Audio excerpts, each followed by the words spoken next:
Hello everybody and welcome to my F1 2021 My Team Career Mode. If you haven't seen the last race, I urge you to go back and check that one out before you come back and check this out. This is your last chance to do so without spoilers. Well, in Spain we appear to be moving up a gear and we intend to carry on doing so here, but it is Monaco. This is a tough track and, well, anything can happen around here, so I'm hoping that that ethos carries on and delivers us a good result. Our first qualifying lap then, not great at all. We were slower than Williams, George Russell, so I'm really trying to put together a lap here that will get me out of Q1 because of how crucial qualifying is around here. But I'm really finding it hard to nail together that one lap, and you know, as bad as that is, this is Monaco. You have to nail that, otherwise you are on the back foot for the race. I've got a second quicker this lap, however, but it's only good to move me up one place. Is that going to be enough to get me out of Q1? No, it isn't. Monaco Grand Prix, and that is a huge disappointment. That is a huge setback.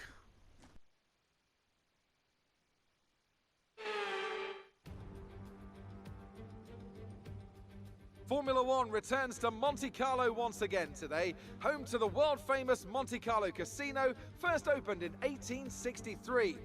And, of course, a certain road race, first held here in 1929. There's no greater an occasion, no more valuable a win than the Monaco Grand Prix. We're on the French Riviera once more this weekend at the 2-mile-long Circuit de Monaco. The cars will climb around 40 metres up the hill, past the casino, and then descend downwards towards the harbour through Sector 2. It's a very short run from pole position to the first of the 19 corners at Saint-Devote. And don't expect to see much overtaking here today. And I'm joined once again by Anthony Davidson to bring you the lowdown for today's race. Let's discuss Red Bull. What do you make of their performance so far this season? Well, the atmosphere within that team seems very positive at the moment. Everyone seems like they're in great spirits and having a lot of fun doing what they do, and that's definitely contributed to the performances we've seen.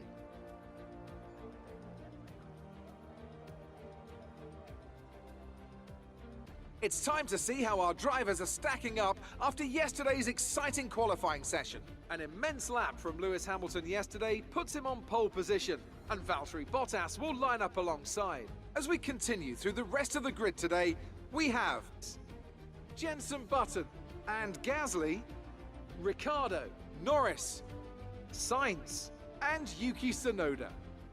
Vettel, Leclerc, they'll be starting further back after an earlier grid penalty. Lance Stroll and Giovinazzi, Ocon, Russell, Joker and Mick Schumacher, Markelov, Joe, Latifi and Nikita Mazepin. Which of these talented drivers will come out? A huge setback then to be starting this far back for the Monaco Grand Prix, but anything can happen. What can we do in 39 laps? It is lights out and away we go for the Monaco Grand Prix. We've made a very good start, but we've got nowhere we can go with it. There's a Haas looking like going around the outside, but then I brake very late and nip a couple of positions off the Alpines going into Saint-Devote. But Giovinazzi giving me a shove and indicating that he was willing to end both our races there if I didn't back out, so I had no choice but to back out, and I lost the place to Ocon as well. But I'm going to dive down the inside here, and I managed to get 3 cars in an amazing triple overtake around there. And I'm also going to try and take Stroll while everyone's backed up, but there's a yellow flag there quite clearly, and I'm afraid I'm going to have to give the place back to Stroll. But still, 3 places gained on the opening lap. That's no negative feat at all. That's exactly where we want to start, and now we're going to try and line up an overtake on Lance Stroll down the inside of the chicane here, and we're going to get the move done. Yeah, we are, but we're off track, but I think Stroll also followed and went off track, and we've got a very slow moving Alpine at a very early stage as well. That's, I believe, Giovinazzi dropping out of the race. That's a setback for Alpine there as he pulls off. I'm hoping for a safety car, but no such luck. Green flag stays out. So the end of lap 2. We have moved up to 13th, gained 4 places. Next up is Sebastian Vettel, and we're going to push as hard as we can to try and catch up with him. But of course, it's one thing to catch and it's another thing to pass, especially around the streets of Monte Carlo, the narrowest track of them all, where overtaking is almost impossible. And if you're going to overtake round here, you've got to pick your moments so carefully. We're right behind Sebastian Vettel right now, and patience is the game we have to play. Even though I don't have the time to play it in P13, having a look left, look right, round the outside of Rascasse, that is very ambitious to say the least. Got more chance of winning the lottery than I have pulling off an overtake round the outside there. But anyway, we're now having a little look in standard vote, but we're nowhere near close enough. Exceeding track limits there. And now it's going to have to be an ambitious dive, I'm thinking. Because I don't really want to be waiting behind the Aston Martin too much longer. I want to be getting after Leclerc and setting off to the top 10 and getting after points. And the longer we're stuck behind the Aston Martin, the worse it is for us. So we're going to have to try and take an ambitious dive, which is what we do down the inside there. And what a move that was. From quite a way back as well. That was a brave one, but we managed to make it work. You'll see here, we just dived down the inside of Vettel. We forced him out wide, but that was a fair overtake. He still had space around the outside, but we just managed to make the opportunity with the space that we had available to us down the inside and took the position. And Lance Stroll's now going to be getting interested. And my aim here is to get as far away from the Aston Martins as possible, because they're also, like me, on medium tyres. So if anyone pits and ends up stuck behind them, we might be able to steal a couple of positions in the pit stop. And we're pulling clear of Vettel quite quickly, given that he's on hard tyres. We've got the gap up to over 4 seconds, and we're charging down the 2 Ferraris of Sainz and Leclerc in P12. And I'm hoping when the AI start to pit, some of them get stuck behind the Aston Martins, and I can just push and push and push, like I said, to get a gap on them to allow me to overcut a few of them. And in fact, some of the AI are already starting to pit, and in fact Leclerc just in front of me there has peeled off into the pits as well, and he'll definitely end up behind the Aston Martin. So now it is time to push for all I'm worth to see if I can overcut a couple of them and get myself into the points.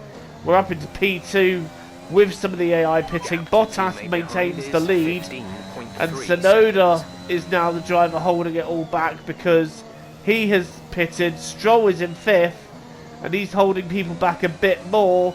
The gap is 14 seconds. I want to try and get that to 20. And all the while here, the one thing I had hoped was for a safety car or a virtual safety car, because that would have helped me even further. But at this point, I decide to pit. And unfortunately, I have to have my front wing changed, even though I didn't really feel any damage to the front wing. Okay, stay clear of the white line. The team decided to fix it, so it is whatever. It is what it is at this stage. And we have dropped down to 11th out of the points, but we have got ahead of both Ferraris. So despite having my front wing changed, I'm ahead of both Ferraris. And instead of going medium hard, I decide to try medium soft. I'm taking an extreme gamble here, and it's gonna be touch and go with if the tyres last. But for now, the tyres are giving me a lot of good pace to catch up to the guys in front. Look at that drift there as I kiss the barrier. There's a yellow flag here, and there's going to be a very slow moving Pierre Gasly dropping out of the race, and we have drunk. And because of that, we have risen into the points on the count of Pierre Gasly having that engine failure. But now we're going to have to take a dive up the inside of Lando Norris to try and get P9. And that dive has paid off. We have got ahead of the British driver up into 9th place. Next up is Daniel Ricciardo.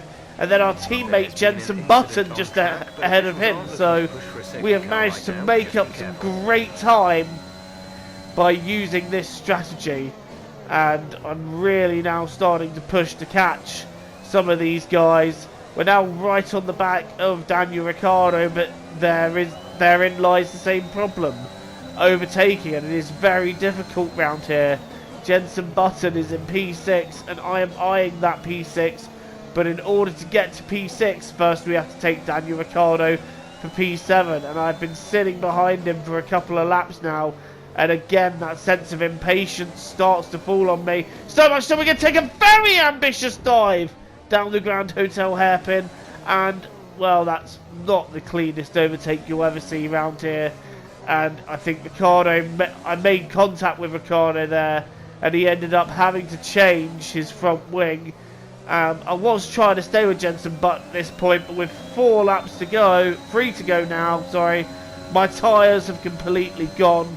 I have got very little to no grip on them, and I'm having to lift and coast because, once again, I've misunderestimated how much fuel is required to complete this race. Now, Norris is getting very interested in taking the position from me. He's going to try and have a look around the outside of Ascas. I wasn't even aware he was going for that. And that's a big shot for Lando Norris. What was he doing?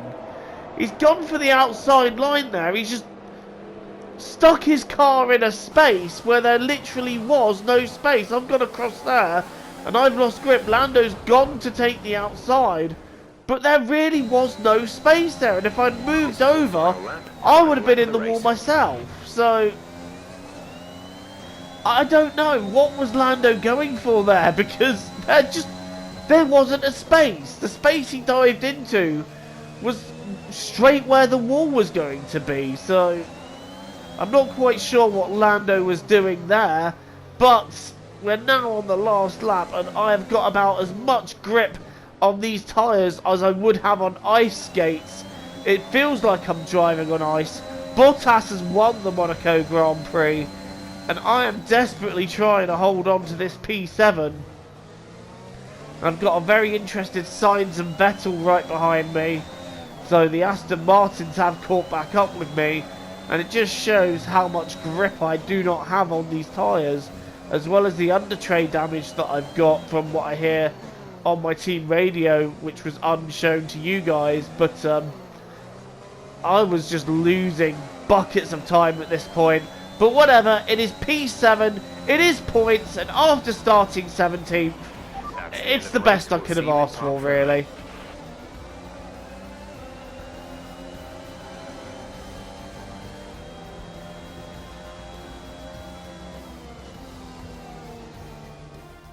It's the one that everyone wants to win, and they've only gone and done it. What a fantastic result here at Monaco. Anthony, tell me, what was it that helped them achieve this success? I think a large part of the result comes down to temperament. They were able to keep their heads when everyone around them was losing theirs, and that's allowed them to get the best out of the car, to maximise the strategy, and to stay out of trouble. After an excellent performance at the Grand Prix, I'm sure there'll be plenty of celebrations tonight amongst the Mercedes team, and they certainly deserve it.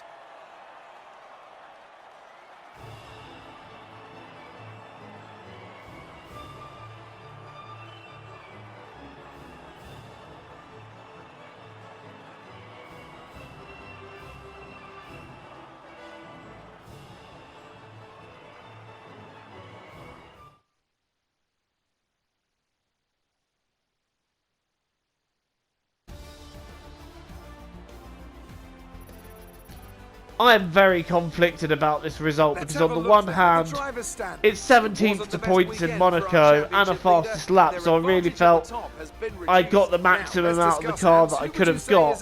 But on the other hand, you know, with the pace I was showing, I do feel like we could have, if we'd had a better qualifying, definitely been in the top 5, and that's another heap of points lost to the two Mercedes drivers, whom I am trying to fight for the championship this season. And I feel like with the car improving, this is the time to really start mounting that attack. But we're 6 races down, we've still got a lot of races to go, and if anything, I'm taking an encouraging sign that we had the pace round here to set the fastest lap, and you know, that we had decent race pace. So I'm just looking forward to the next one now in Baku, where we've also got the power upgrades coming. It should be good. It can only get better from here. But Hamilton then extending his lead in the championship. Bottas second. Perez who once led the championship, is now third, Verstappen fourth, and the two Joe H2O racing cars still fifth and sixth, with Tsunoda moving up to seventh after a fantastic podium round here. Gasly is eighth, and then it's Vettel and Ricciardo rounding out the top 10. And I tell you what, AlphaTauri have got a handy little car this season. Well, thank you for watching this race. Don't forget to leave a like and punch the sub button if you are new here and you want to see more content from me. Until the next time, I've been Joe. Stay safe, look after yourselves, TTFN guys. Ta for now.